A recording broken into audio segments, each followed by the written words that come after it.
भगवान श्री कृष्ण ने अपनी द्वारिका नगरी पर कुल 36 वर्ष तक राज किया, तो आखिर वो डूब क्यों गई? तो दोस्तों, अगर आपके मन में भी सवाल आता है तो इस वीडियो को एंड तक देखना, आपको अपना जवाब मिल जाएगा। क्योंकि आज के इस वीडियो में हम यही बात करेंगे कि आखिर क्यों और कैसे डूबी थी द्वारका नगरी।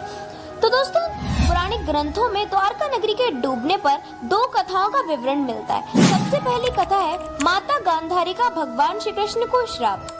तो दोस्तों, महाभारत के युद्ध में कौरवों पर विजय प्राप्त करने के बाद जब हस्तिनापुर के राजमहल में युधिष्ठिर का राज तिलक हो रहा था, तब कौरवों की माता गांधारी ने अपने 100 पुत्रों के वध और महाभारत युद्ध के लिए भगवान श्री कृष्ण को दोषी ठहराते हुए ये श्राप दिया कि जिस तरीके से कौरवों के वंश का नाश हुआ है, ऐसे यदुवंश का नाश हो जाएगा।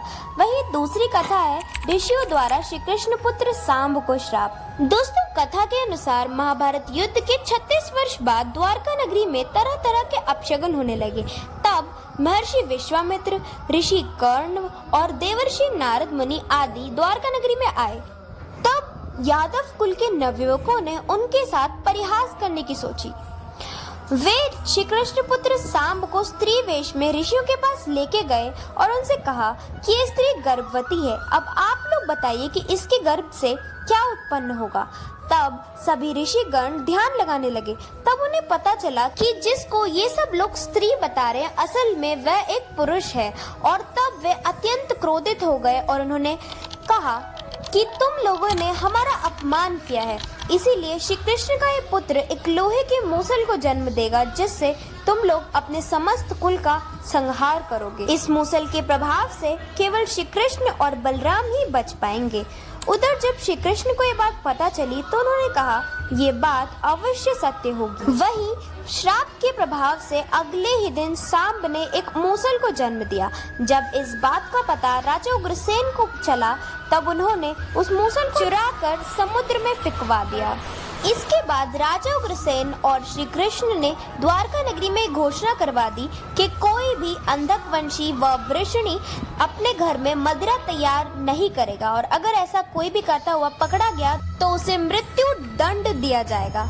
इस घोषणा को सुनने के बाद द्वारका वासियों ने भी मदिरा न बनाने का निश्चय किया, परंतु फिर भी द्वारका नगरी में भयंकर अपशगुन होने लगे। हर रोज आंधी चलने लगी, चूहों की इतनी मात्रा बढ़ गई कि मार्गों पे मानवों से ज्यादा चूहे दिखाई देने लगे। उस समय यदुवंशियों को पाप करते शर्म नहीं आती थी। वहीं द्वारका नगरी में होते अपशगुनों को देखकर भगवान श्री कृष्ण समझ गए कि अब कौरवों की माता गांधारी का श्राप सत्य होने का समय आ गया है। उन्होंने देखा कि उस समय वैसा ही युग बन रहा था जैसा महाभारत युद्ध के समय बन रहा था।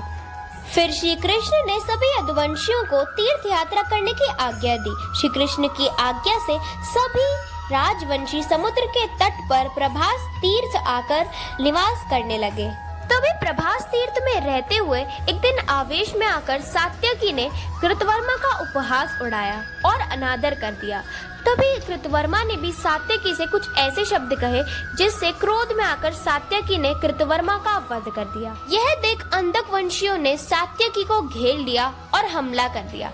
वही सात्यकी को अकेला देख श्री कृष्ण के पुत्र प्रद्युम्न उन्हें बचाने दौड़े और सात्यकी और प्रद्युम्न अकेले ही अंधकवंशियों से भिड़ गए। लेकिन संख्या में ज्यादा होने के कारण वे अंधकवंशियों को पराजित नहीं कर पाए और अंत में उनके हाथों मारे गए। दोस्तों, श्री कृष्ण सात्यकी और अपने पुत्र की मृत्यु देख अत्यंत क्रोधित हो गए और उन्होंने एक मुट्ठी घास अपने हाथ में तोड़ ली और वह घास हाथ में आते ही एक लोहे के मूसल में परिवर्तित हो गई। जो कोई भी उस घास को तोड़ता वह एक लोहे के मूसल में बदल जाती। दोस्तों, ऐसा ऋषियों द्वारा दिए गए श्राप के कारण ही हो रहा था। वह मूसल इतना ज्यादा शक्तिशाली था कि उसके एक वार से किसी मनुष्य का वध किया जा सकता था। काल के प्रभाव से सभी यदुवंशी एक दूसरे से उसी मूसल से लड़ने लगे और एक दूसरे का वध करने लगे। श्री कृष्ण के देखते ही देखते अनिरुद्ध, चारुदेशन, गद और सांब की मृत्यु हो गई। इसके बाद अंत में भगवान श्री कृष्ण ने अपने सारथी दारुक को कहा कि तुम हस्तिनापुर जाओ और पूरी घटना बताकर अर्जुन को द्वारका ले आओ। फिर दारुक ने ऐसा ही किया। फिर भगवान श्री कृष्ण बलराम जी को वहाँ रुकने के लिए कहकर द्वारका वापस लौट आते हैं और अपने पिता वसुदेव जी से जाकर मिलते हैं और उन्हें पूरी घटना बताते हैं। वसुदेव जी को भी यदुवंश के संहार के बारे में सुनकर बहुत दुख होता है। फिर भगवान श्री कृष्ण कहते हैं कि आप अर्जुन के आने तक स्त्रियों का ख्याल रखिए, वन में बलराम जी मेरा इंतजार कर रहे हैं, इसलिए मैं वहाँ जा रहा हूँ। ऐसा कहकर भगवान श्री कृष्ण बलराम जी से वन में मिलने चले जाते हैं। तब वे क्या देखते हैं कि पेड़ के नीचे बलराम जी बैठकर समाधि में लीन है कि वे देखते ही देखते शेषनाग के रूप में परिवर्तित हो गए और फिर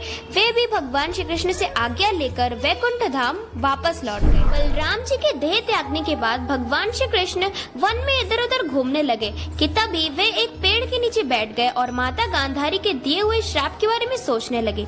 देह त्याग करने की इच्छा से उन्होंने अपनी इंद्रियों को संयमित कर वह महायोग की अवस्था में पृथ्वी पर लेट गए। जिस समय भगवान श्री कृष्ण समाधि में लीन थे उसी समय जरा नाम का एक शिकारी हिरणों के शिकार करने के लिए जंगल में आया। उसने हिरण समझकर दूर से ही श्री कृष्ण पर बाण चला दिया। जब वह अपना शिकार पकड़ने के लिए आगे बढ़ा और उसने भगवान श्री कृष्ण को देखा तब उसे अपनी भूल का एहसास हुआ और उसने पश्चाताप किया। तब भगवान श्री कृष्ण ने उसे समझाया और परम धाम लौट गए। उधर दारुक हस्तिनापुर पहुंच गया और उसने यदुवंश के संहार की पूरी बात पांडवों को बताई। उन्हें भी बहुत दुख हुआ। अर्जुन सीधे अपने मामा वसुदेव जी से मिलने के लिए द्वारका पहुंच गए। जब वे द्वारका पहुंचे तो वहां पर उन्होंने श्री कृष्ण की पत्नियों को रोते हुए देखा तो वह खुद भी रोने लगे और श्री कृष्ण को याद करने लगे। फिर वे अपने मामा वसुदेव जी से मिले। फिर वसुदेव जी ने श्री कृष्ण का संदेश सुनाते हुए कहा कि ये द्वारका नगरी समुद्र में शीघ्र ही डूबने वाली है, इसीलिए तुम सभी नगरवासियों को अपने साथ ले जाओ। तब अर्जुन सभी श्री कृष्ण के परिजनों और नगरवासियों को लेकर द्वारका नगरी से बाहर निकले कि तभी द्वारका नगरी समुद्र में डूब गई। ये दृश्य देखकर सभी लोग आश्चर्यचकित हो गए। तो दोस्तों आज के लिए बस इतना ही। आई होप आपको अच्छा लगा हो, मजा आया हो, कुछ नया देखने को मिला हो। तो मिलते हैं नेक्स्ट वीडियो में, तब तक के लिए राधे राधे।